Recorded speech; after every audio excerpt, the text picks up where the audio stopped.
A very good evening to all of you. So, WINCARS is yet back again. It's a new year, and we are going to have the first class of the new year.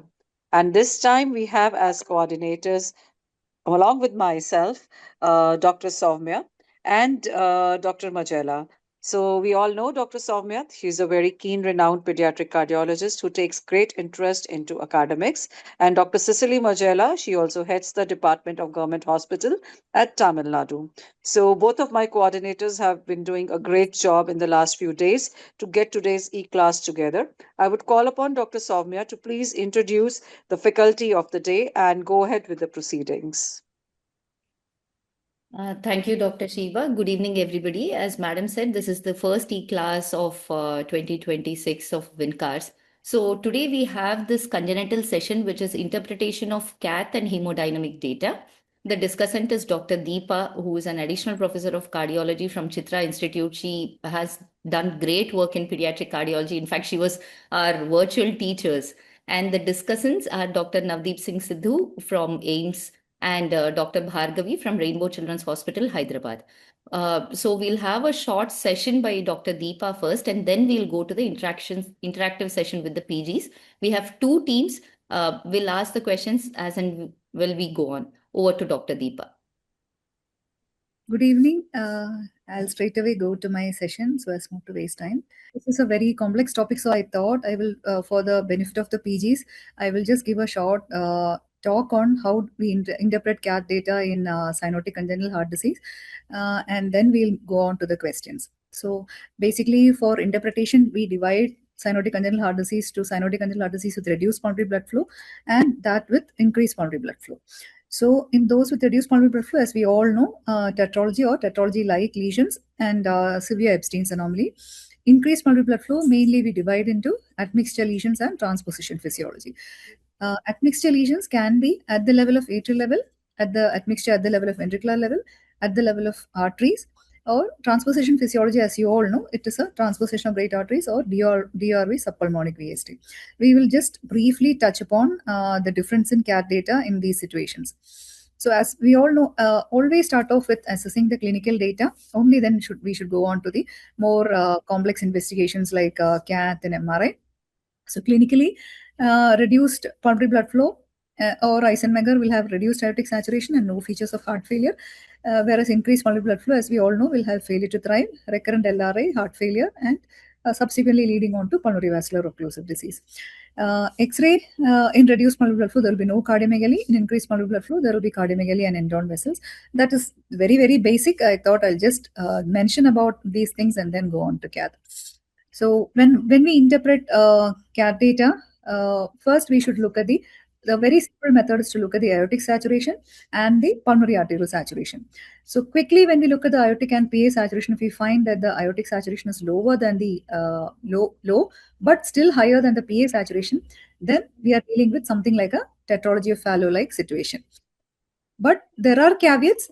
If the PA saturation may be increased if there is a significant aortopulmonary collateral or a BT shunt. But the PA pressure will always be normal or low. So in the tetralogy of Fallot, aortic saturation will be low, but still will be higher than the PA saturation. PA saturation may be increased if there is an aortopulmonary collateral or a BT shunt, and the PA pressure will be normal or low. And one thing that we say all VSTPs as TOF-like physiology, but we should know that none of the TOF-like anomalies behave exactly like TOF except for corrected TGA VSTPs. So only corrected TGA VSTPs behave exactly like TOF. The other TOF-like physiologies will have minor differences whereby you can differentiate. For example, in a tricuspid atresia VST pulmonary stenosis, even though there is VSTPs, we consider that an admixture because admixture is happening at the level of the atrium.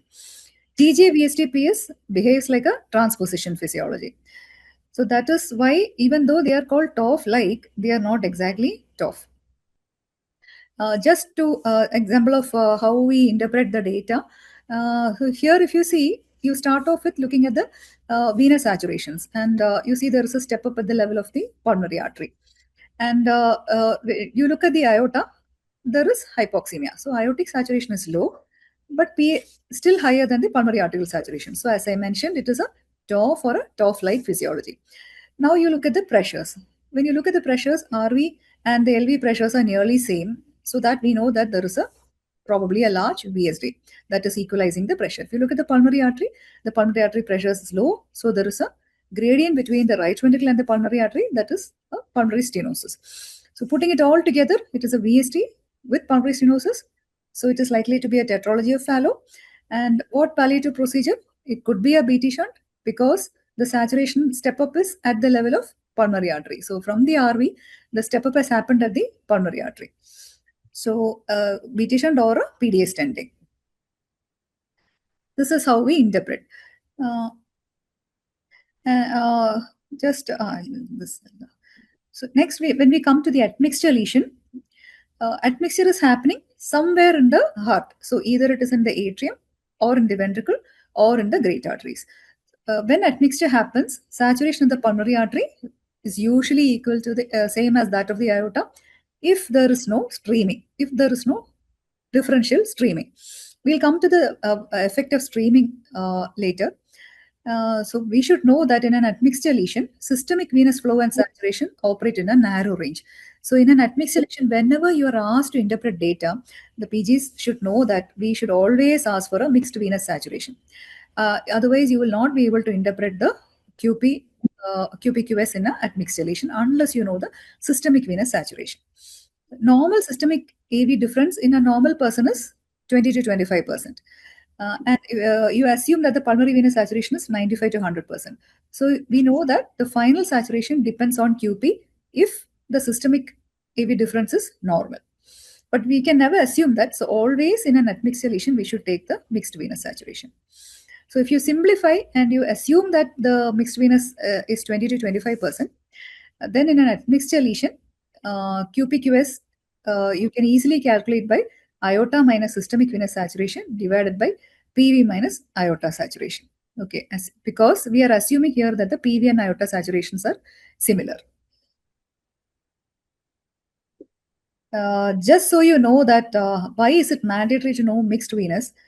You see, for the same saturation, for the same final saturation, if the mixed venous is different, you find that the QPQS ratio is totally different.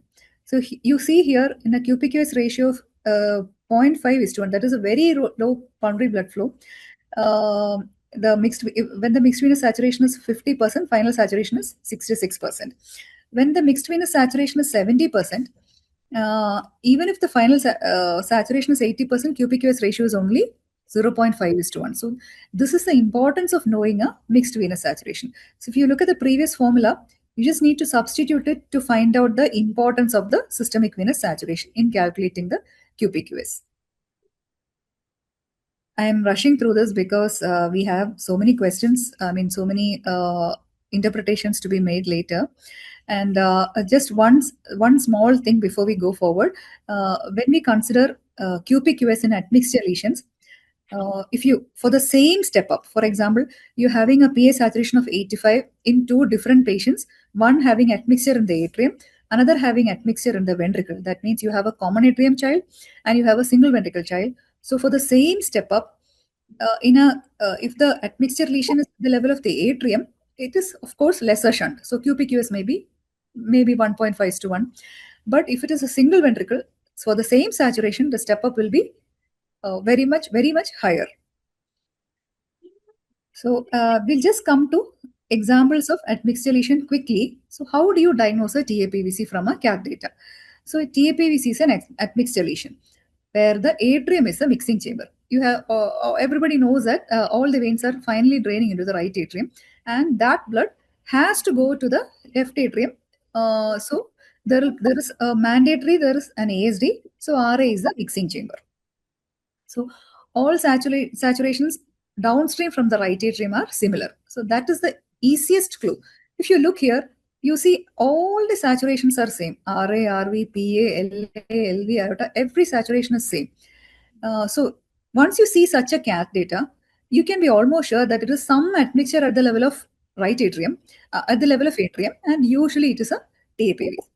It's a very easy way of diagnosing a TAPVC. If you look at this similar saturations all the way from RA to the iota. So another caveat is low aortic saturation. As we were telling earlier that in admixture lesion, aortic saturation and pulmonary artery saturations are similar. So this is one example where streaming can affect the aortic saturation and the PA saturation. So I want you to listen carefully. So if it is a supracardiac GAPVC, the SVC saturation is high. And the SVC blood, as we all know, has preferential streaming towards the right ventricle, which streams towards the PA. So the PA saturation is likely to be more than that of the aorta because the pulmonary venous blood that is entering the superior vena cava is flowing preferentially to the RV, then into the pulmonary artery. Whereas in an infracardiac TAPVC, the higher oxygen saturation, the higher saturated blood that is coming to the IVC preferentially streams through the PFO into the LA, into the LV, into the aorta. So aortic saturation is lower than the PA in a supracardiac TAPVC, whereas in an infracardiac TAPVC, aortic saturation is higher than the PA. So though you may think that supracardiac TAPVC is a better lesion, you have to know that supracardiac TAPVC is one condition which has unfavorable streaming. That is, the better oxygenated blood is going to the PA. Whereas an infracardiac TAPVC has favorable streaming, whereas the better oxygenated blood is going to the aorta. It's a little difficult concept, but it is a very important concept. So another place where you have to think of streaming is in double outlet right ventricles. Depending on the position of the VSD, the position of the VSD determines where the oxygenated blood goes. So if it is a subaortic VSD, the better oxygenated blood goes to the aorta. That is favorable streaming. Whereas in a DORV with subpulmonic VSD, the deoxygenated blood, the better oxygenated blood goes to the, that means LV blood goes mostly into the pulmonary artery. That is unfavorable streaming. So that we know that DORV subpulmonic VSD behaves like a transposition physiology. And the baby will be significantly cynosed. Whereas in a DORV subaortic VSD, it behaves like simply like a large VSD with mild cyanosis. So just to reiterate about streaming, favorable streaming means aortic saturation is more than PA saturation. Unfavorable streaming is aortic saturation is less than PA saturation. So why do we need to do cardiac catheterization in admixture lesions? Unless we do cath, we will never be able to accurately estimate the PA pressure or pulmonary vascular resistance. And it is also done to titrate the QPQS. Now, single ventricle is an admixture lesion at the level of ventricle. And as I said, here also streaming affects the saturation of PA and aorta. So in a left and anterior aorta, it has got favorable streaming because the better oxygenated blood from the LV is moving on to the aorta. So left and anterior aorta has got favorable streaming. Truncus, so we all think that truncus is a single trunk, and both aorta and pulmonary artery arising from a single trunk. How can there be streaming?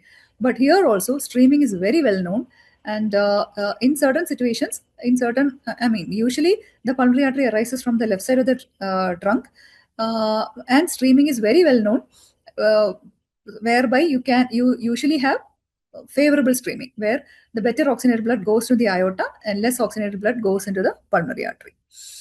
HLHS is one peculiar situation where the systemic and the pulmonary blood flow are in parallel.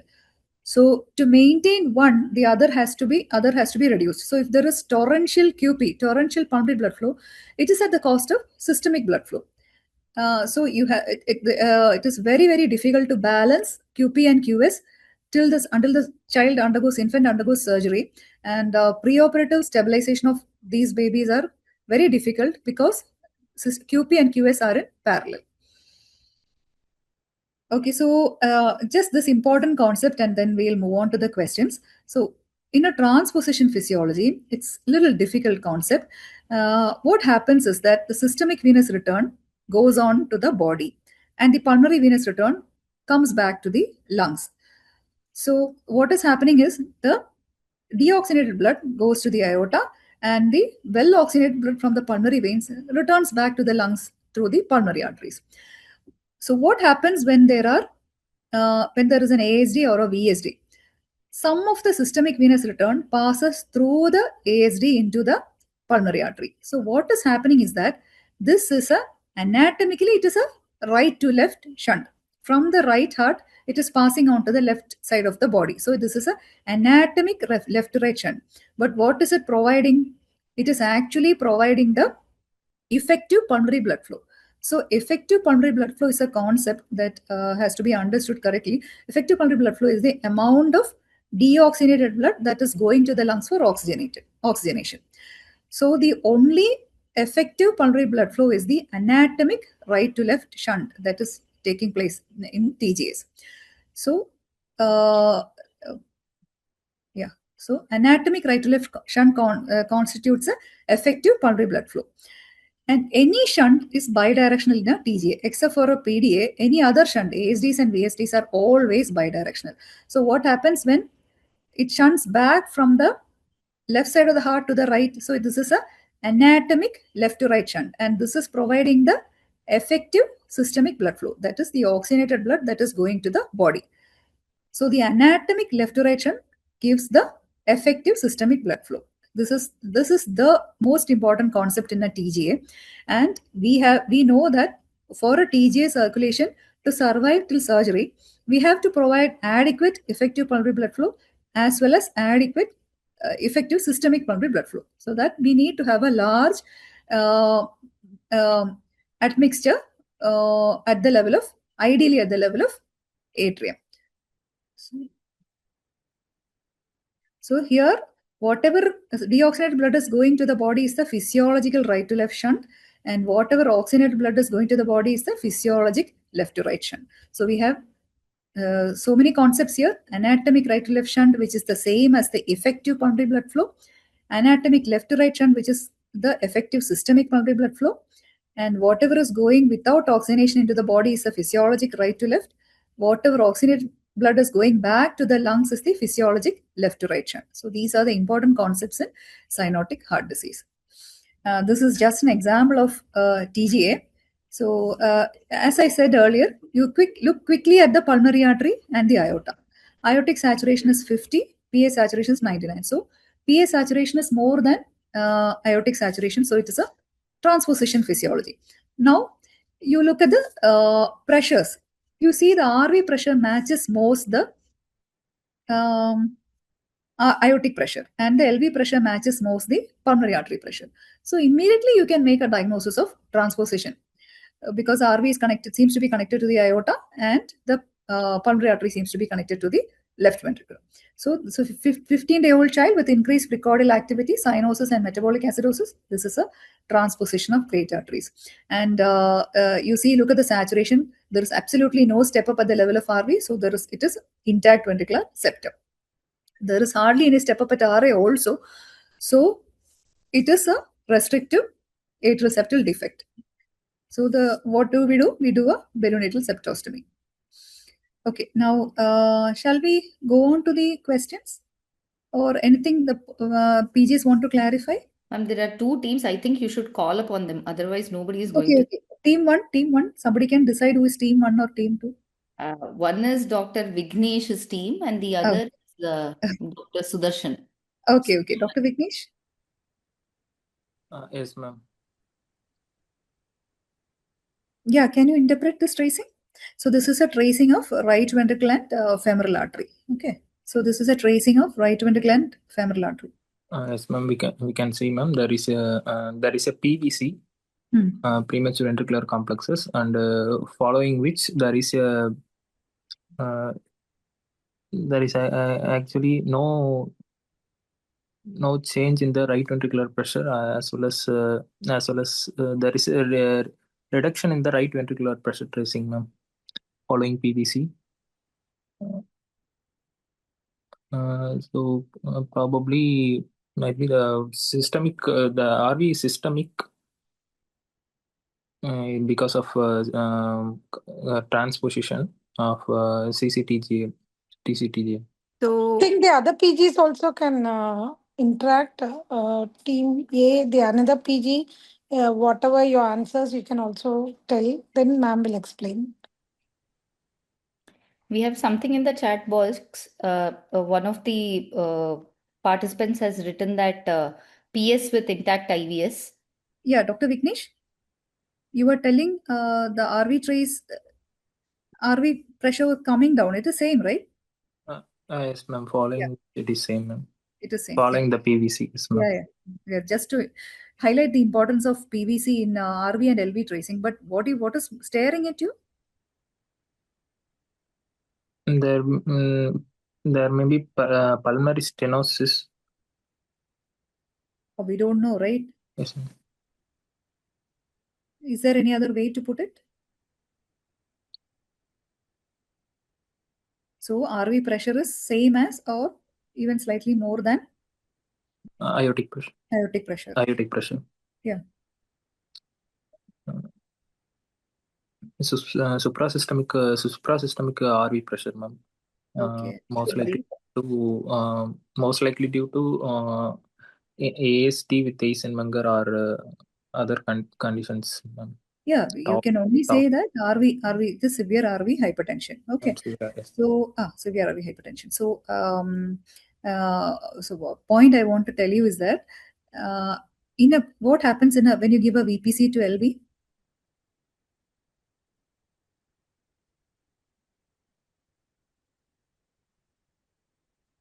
The pressure changes, ma'am. VPC to LV, the pulse pressure changes, ma'am.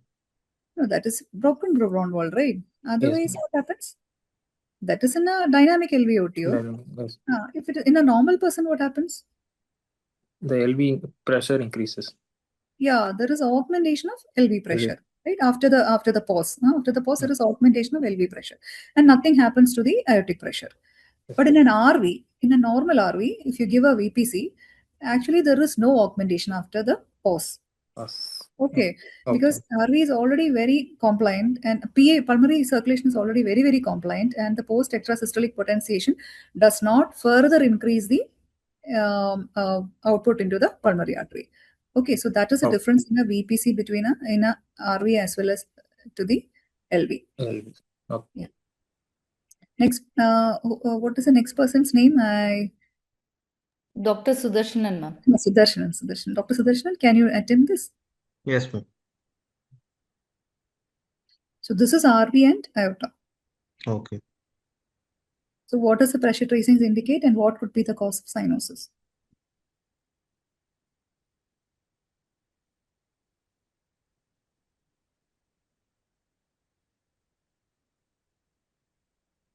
Aortic pressure is relatively less compared to RV, but the it is not relatively less. It is very less, right? Yes, less.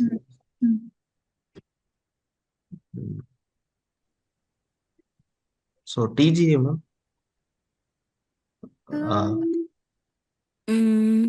Mild cyanosis, 2-year-old with mild cyanosis. Okay. 2-year-old, do you expect a TG to survive up to 2 years? No. Hi, Darshan. I'm Dr. Bhargavi. So you want to keep like aortic pressure is low or RV is suprasystemic? RV is suprasystemic. So ASD, some. 2 years, mild cyanosis. Do you expect an ASD? ASD, 2-year-old. No, ma'am. Yeah, then most common cause. It's mild cyanosis, 2-year-old mild cyanosis. What is okay? So in tetralogy, you will have equal, no? RV, LV Yes, pressures RV will be and equal. Equal.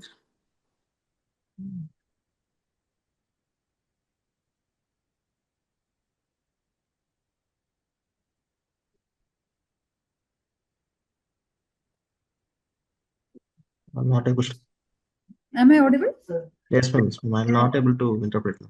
Yeah, okay. So, so you have to think of conditions where the RV pressure is more than the aortic pressure. Okay. Yes, ma'am. So, if you you're not thinking of Eisenmenger in a 2-year-old child. Okay. Yes, mostly. So you can with cyanotic heart disease with increased pulmonary blood flow, you may have Eisenmenger in a 2-year-old child, but then it will not be mild cyanosis. It will be Yes, significant cyanosis. Okay. So you have to think of other conditions. And most common condition you can think of is, why don't you think of a pulmonary stenosis? So in a pulmonary stenosis, RV pressure will be suprasystemic if there is no VST. If there is a VST, it cannot be suprasystemic. It can be systemic only, right? yes, yes. So if it is suprasystemic, it has to be an intact ventricular septum. There is no VST. PS. Then why there is mild cyanosis in a PS? Where is the shunt occurring? Interatrial septum Yeah, so this could be a critical pulmonary stenosis with a is with the intact. with a Yes. restrictive AST or a PFO. All right. Yes, yes. Okay. Yeah. So, Dr. Vignesh?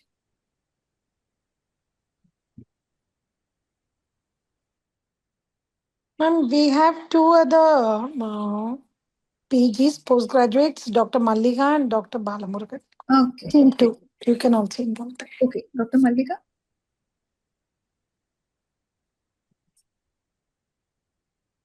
Am I audible, ma'am? Yes, yes. Yes, ma'am.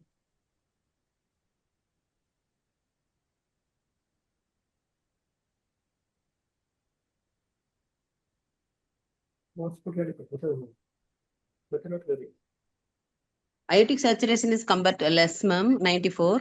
Pulmonary artery saturation is still higher, 84. Okay. Then till aortic saturation is more than the pulmonary artery saturation. RV pressure is very high, ma'am, 128. And Okay. pulmonary artery pressure is very low, that is 22. There is a gradient is there. So pulmonary stenosis is there, ma'am. With Okay. right to left shunt, probably. Right to left shunt where?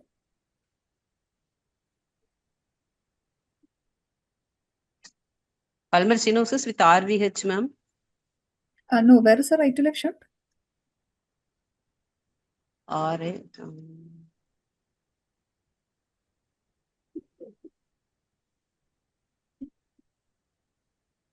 Malika, you can see the RV pressure as compared to the LV at the pressure. level of, LV are nearly. At the atrial level, ma'am. See, go step by step. So saturation is, as you said correctly, there is mild desaturation of the Mild desaturation. Yeah, and the PA saturation is actually slightly higher. Okay. Yes. Yeah. So you have. There is a 7% step up in RA, ma'am. Okay. That and R. Yeah. And RV also there is a 8% step up. Step up. What has happened to the LV then? So, So Malika, you are assuming Yes. pulmonary venous as 98, no? What happened to LV? Yes. You are correct. It's a favorable admixture because aortic saturations are more than pulmonary artery, correct? Yes, Then ma'am. you are seeing a step down at LV also, and another in the pressures, your RV and LV Yeah, pressures RV are pressure equal. and yes, ma'am. RV and LV pressure is equal, ma'am. So almost where equal. is the admixture? Where is it is happening? At the ventricular level. Okay. Okay, Yeah. ventricular and great artery. So what with your PA pressures about? PA pressure above normal. 22, 10, 16. So what is your expectation? You told one is pulmonary stenosis. We are telling now the admixture is happening at VST and great artery. So what it can be? Nephrology of fellow, ma'am. Palate physiology, ma'am. Yeah. Good. Dr. Navdeep, you had some comments to make? Yes, ma'am. I was just giving a hint to her that RV and LV pressure are nearly equal. So that was when she had already. Thank you, sir. Yeah. Thank you. Thank you. Thank you. Yeah. So that is we must take go step by step. Okay. When you look at saturation, it is just quickly for your help only that I said this iota and PA. After that, you go step by step to see where is the step up. Okay. Then when you look at the pressure, see you RA pressure is mean of 10. You should mention that RA pressure mean of 10 is quite little high, right? So maybe going in for heart failure, we don't know. RV and LV are equal, and once you see RV and LV are equal, you should immediately think of a VST.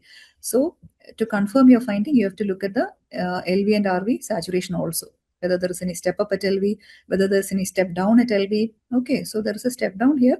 So it is a VST with a bidirectional shunt with a pulmonary stenosis. Likely it is a tetralogy of Fallot. Along with Mallika, there is somebody, right? Dr. Balamurugan, ma'am. Dr. Balamurugan, you would like to attempt this? Ma'am, 1 second. There is a question from the participants. Why is the femoral artery saturation is 94%? It is slightly higher, right? High, There yes. could be a collateral. Collaterals, yes, ma'am. That's No, femoral. Yeah. Step up. Oh, okay. There is a, I don't know, maybe it could be taken at 2 different times. For example, if you take the LV sample exactly at the level where the VST is shunting bidirectionally, you may be having a slightly lower saturation than the femoral artery. Could be. And another question is from the panel, they're asking whether it could be a BT shunt also or some collaterals. Yes, ma'am. BT shunt, your pulse pressure will be, even, the diastolic pressure in the femoral artery will be even lower if it is a BT shunt. I think it is just a VST-PS, of physiology. 144/70, usually in a BT shunt, we get lower diastolic pressures. There'll be a little bit wider pulse pressure. Yeah, wider pulse pressure. Yeah, lower diastolic pressure also from the femoral artery. What do you think, sir, the panelists? It can be taken at a different setting with this because BT shunt or large collaterals will have lower diastolic femoral artery pressures, wide pulse pressure. Yes. And somebody asked off, can it have 94% saturation? Yeah. So that also can, if it is in spell or that one, we have significant desaturation. Sometimes we see tetralogy with 90, 92 saturations. Yeah, something called pink tetralogy of Fallot, where the pulmonary stenosis has not yet become so significant as to cause significant desaturation. But even pink tetralogies can have spell. So pink TOF is an entity in itself where you can have high saturations. And even increase QP, and some of them may even have to have diuretics to bring down the QP. So it is an entity where you can have high femoral artery saturation. Shall we move on to the next, or is there any more clarification needed?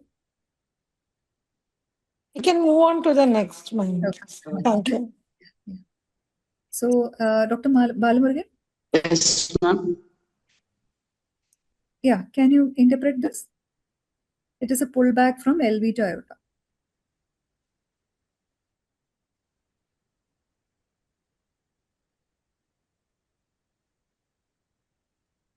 Yes, ma'am. There is a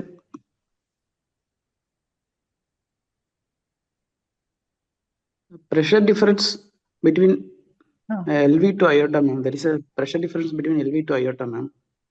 Yeah. Where is the pressure difference?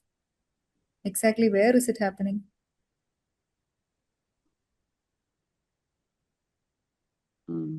Within the LV, there is a pressure difference, ma'am. Yes. Most So probably it could be submembranous aortic stenosis. Subaortic stenosis. Subaortic membrane. Okay. Yeah, subvalvar aortic stenosis. Yes. Okay. So how did you say that? How did you come to the conclusion? Very good. You have to explain how you understood that for the benefit of the other PGs. So I'll explain. You see the systolic pressure is for both these are left ventricular tracings. Okay, because the dip diastolic there is a dip diastolic which is falling to nearly 0.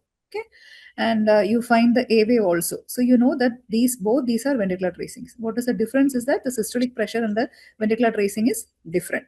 Okay, and now you see this tracing is different because it has got a systole and a diastole. So it is a great artery tracing. It's an aortic tracing. Okay. So the aortic systole tracing is same as that of the this. So there is no gradient between the aorta and the subvalvar level. So you know that the obstruction is from the LV apex to the LV outflow, right? So it can be anything. Yes. It can be anything that is causing a LV outflow tract obstruction. Okay. So somebody asked about Carbello sign. Dr. Balamurugan, can you explain that one? Yes, ma'am. During inspiration, there will be TR murmur intensity will be increased during inspiration, ma'am. That is called Carbello sign. No, because not of increased venous Carvalho's. return. No, that's Not Carvalho's. Does Carbello sign what? Carbello. Carbello. That's what you said is Carvello. Okay. This is Carbello, B. Any of the PGs can answer Carbello sign? Ma'am, Sudarshan here, ma'am. Yeah, please. In severe AS, when we pull back the catheter from LV to aorta, during the obstruction, the femoral pressure in the place of obstruction, the femoral pressure will be low, ma'am. When we pull back the aorta from obstruction to aorta, there will be pressure recovery, so femoral pressure will be high.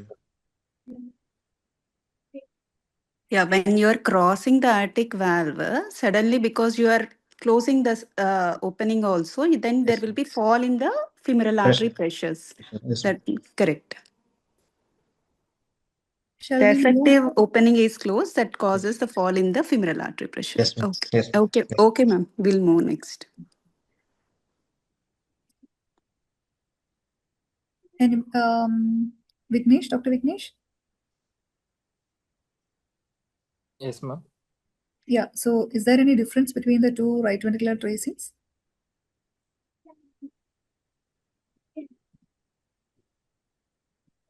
Yes, ma'am. The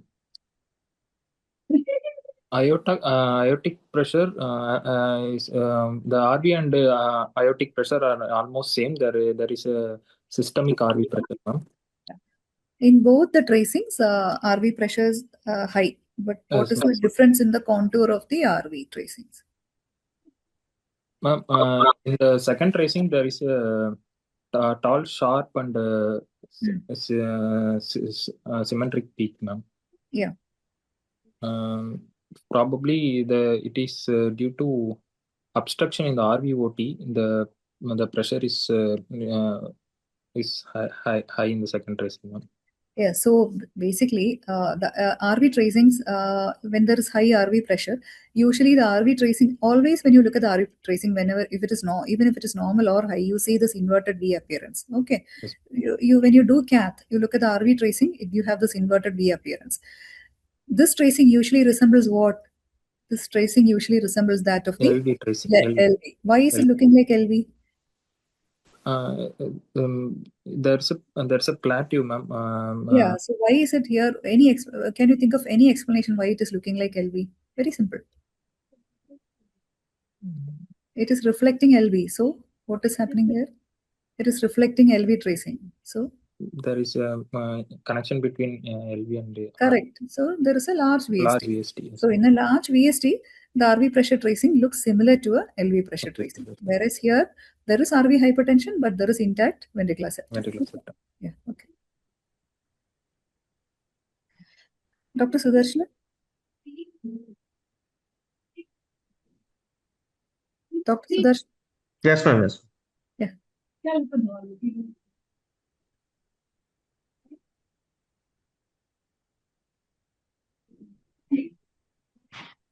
This is from LV to aorta pullback tracing. No, it's not a pullback. Actually, somebody has gone from the distal aorta into the proximal aorta.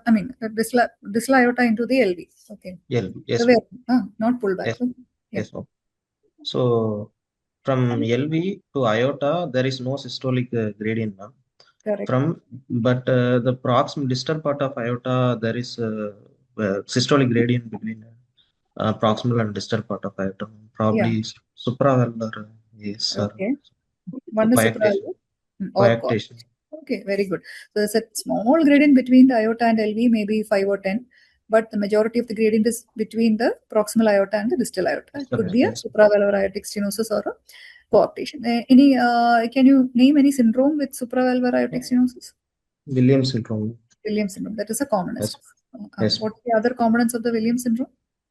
Williams syndrome will have peripheral pulmonary stenosis, and they will have coronary anomalies, accelerated atherosclerosis.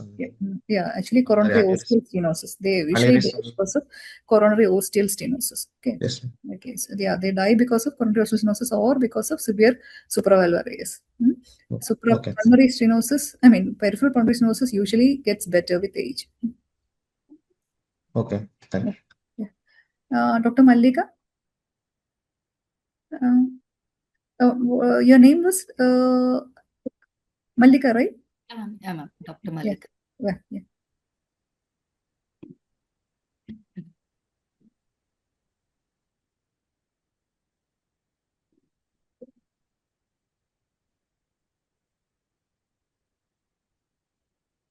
So look at the aortic saturation. What is happening?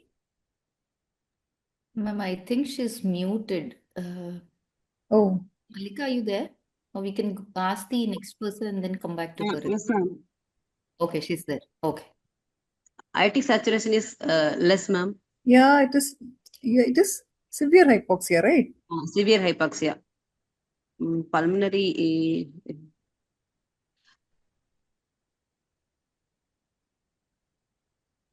There is a pulmonary artery pressure and our right ventricle pressure is high, ma'am. No. Saturation. You finish off with saturation. So you found a severe hypoxia. What else you want to interpret in that? Go from SVC. SVC is low, then IVC saturation is still higher. Yeah, there is. You can't say higher. It is significant step up at IVC. Yes, significant step up. Yes, ma'am. What do you think about SVC saturation of 38? It's very less, ma'am. Severe hypoxia. That is low cardiac output, probably, ma'am. Cardiac output as well. So severe hypoxia and low cardiac output. Okay. Yes. Okay, and there is significant step up at IVC. IVC. Nearly 40, nearly 32% step up at IVC, right?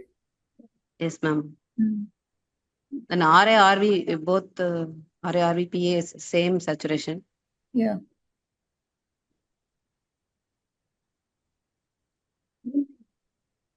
LA, there is a LA and LV is same, low saturation, LV and LA and aorta all same. Yeah. Pulmonary artery pressure, here coming to pressure, ma'am, that is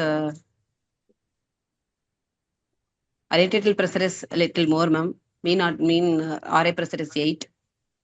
RV pressure and pulmonary artery pressure is high. LV pressure is very low. Yeah.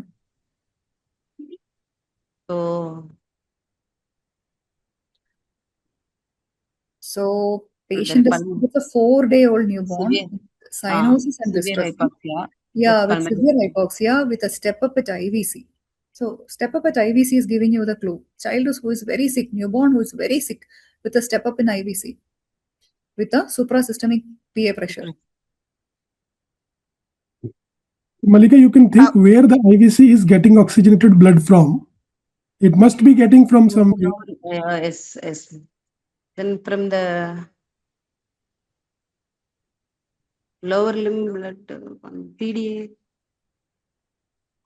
Mallika, the question was why IVC saturation is 74? So infracardiac TA PVC, ma'am. Correct. One more, you have to qualify it, no? What kind of infracardiac TA PVC? Why is the baby sick? In shock. Obstructive. Yeah, obstructed infracardiac TA PVC. Okay. And you see the RA and LA pressures, they are not equalized. So pressure, obstruction may be at different levels. Yes, it is inherently obstructed where it is going into the portal veins, and another obstruction is probably at the level of AST because the atrial pressure, right atrial and LA pressures are not equal. Okay, ma'am. It is an obstructed infracardiac TA PVC with severe pulmonary artery hypertension in heart failure. Okay, this child is very sick. Okay. Dr. Balamurigan? Yes, ma'am. Yeah, can you interpret this?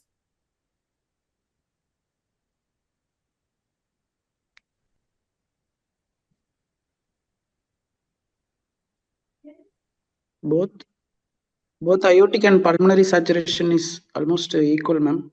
Yes. So you were thinking of a? Admixture physiology. Then admixture physiology. Now you look at where the admixture is.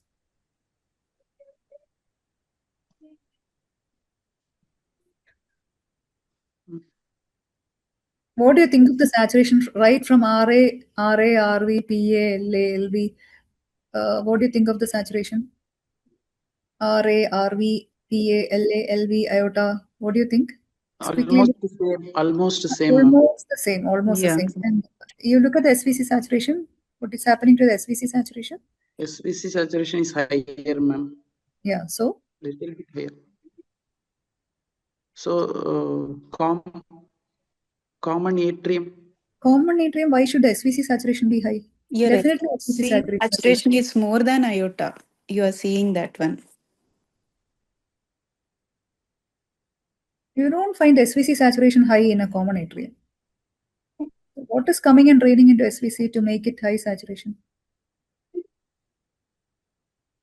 Supracardiac. You're correct. Come on. TAPVC, supracardiac TAPVC. Now you come to the other parameters and let me know if you want to qualify the supracardiac TAPVC. Pressure.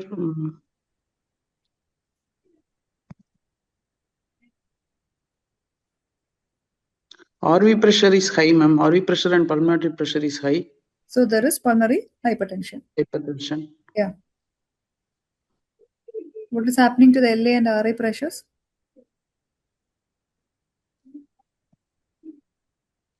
RA pressure is high. What is happening to LA?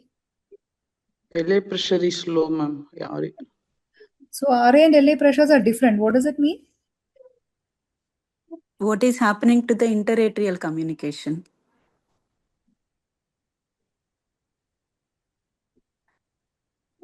You think the AST is large or small? Large, ma'am. No. So when it is large, what will happen to RA and LA pressures then? Equal. Equalization of pressure will be here. Yeah. So That is will it be there? equal pressure. Any large change will lead to equalization of the pressures. Here Yes, sir. it's not equalizing at the atrial level. So why it's not equalizing? Restrictive AST. Yes. Yes. So yeah. So here this is also a case of Supracardiac TAPVC with Pulmonary hypertension. Pulmonary hypertension with restrictive AST.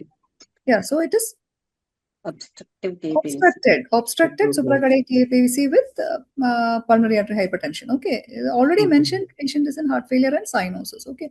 So yeah, see, just one point I wanted to make. I was mentioning about streaming.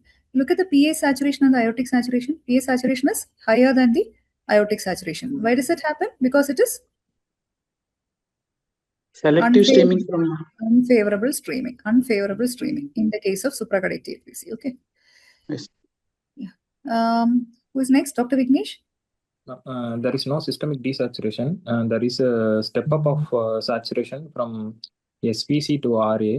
Yes. Probably there is a ASD. Yeah. Just don't jump to conclusion. There is a step up from SVC to RA. Okay. Yes. So there is no pulmonary hypertension. The mean pulmonary is about 20. There is pressure difference between there is no pulmonary hypertension or mild pulmonary hypertension. Yeah, mild pulmonary hypertension. Yes. So the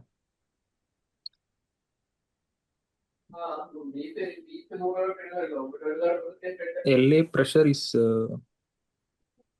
mean LA pressure is about 10. Okay, so you think there is a step up at RA with mild pulmonary hypertension. So can you think of reasons of the step up in RA with mild pulmonary hypertension? What are the causes of step up in RA? Step up in RA includes AST. Yes. Another one is VST with the TR. VST with TR. Then? PAPVC. Partial anomalous pulmonary hypertension. Yes. RSOV to RA? Yes, ma'am. RSOV to RA.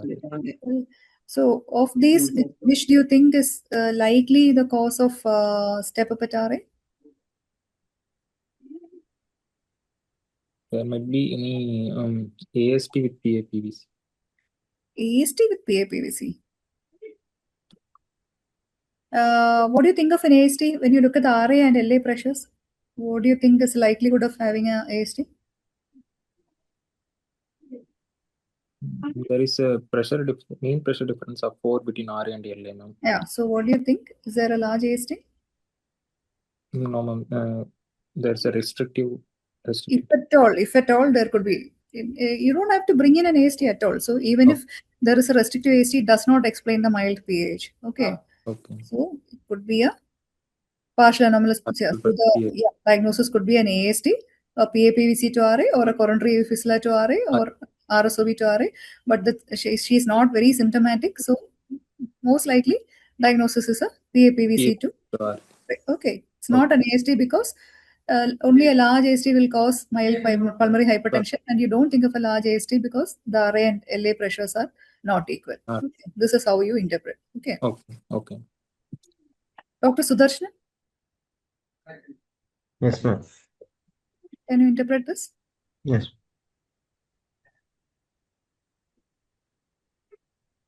There is systemic desaturation. Yes.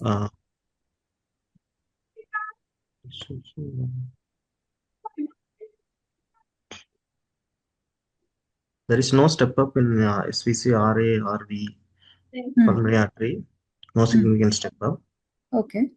LA, there is no desaturation, and there is no significant. But LV, there is desaturation. Yes. There is a right to left shunt. Yes. At the level, but it is at the level of LV. Correct. So the pressures, RA pressure, mean pressure is 6 and LA is 4. So RA is slightly higher. RV pressure is high, but pulmonary artery pressure is low. So there is an obstruction at the level of pulmonary RV outflow. Yes. Then LV pressure is lesser than RV. So there is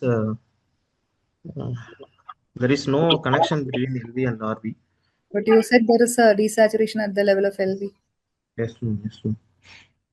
But RV is high, suprasystemic. So the ventricular septum should be intact. So is there anything intermediate between intact ventricular septum and a large VST?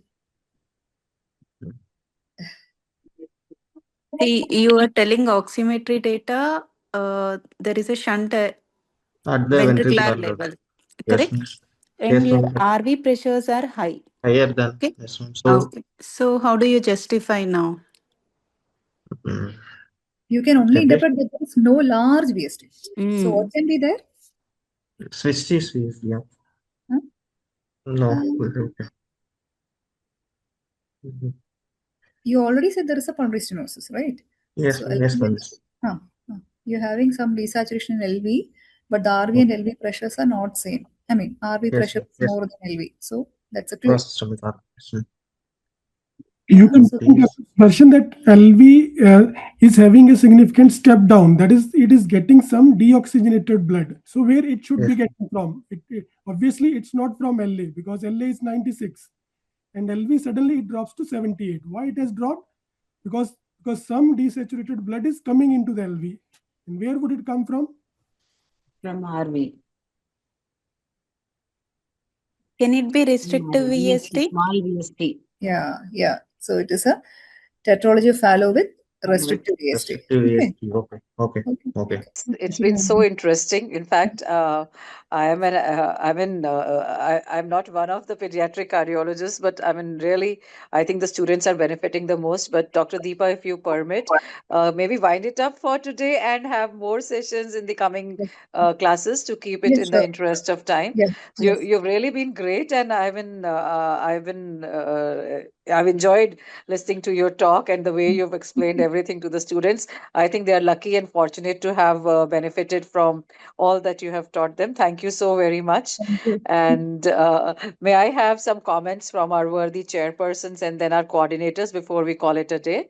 Dr. Navdeep Sidhu and Dr. Bharati. But it was very interesting and interactive. And once again, I would like to thank you all for having me here.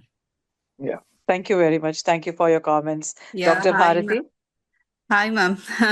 Hi. It's very interesting and making them understanding is very nice. Actually, Deepa ma'am, your initial slides of streaming is very good, and Yeah. supracardiac TAPVC, we all enjoyed it.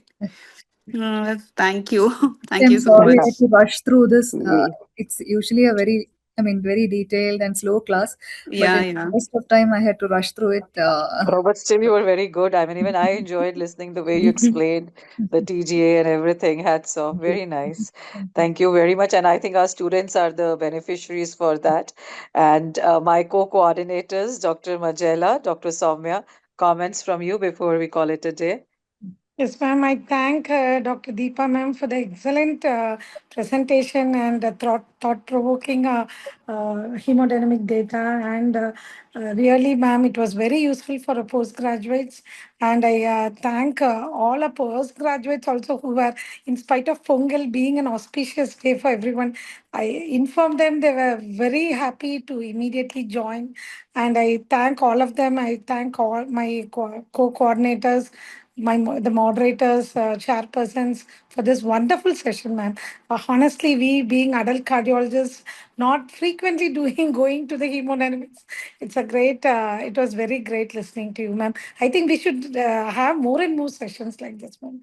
Understanding the basics of hemodynamics is very essential. Thank you, ma'am. Thank you. Yeah, thank you. Dr. Soumya?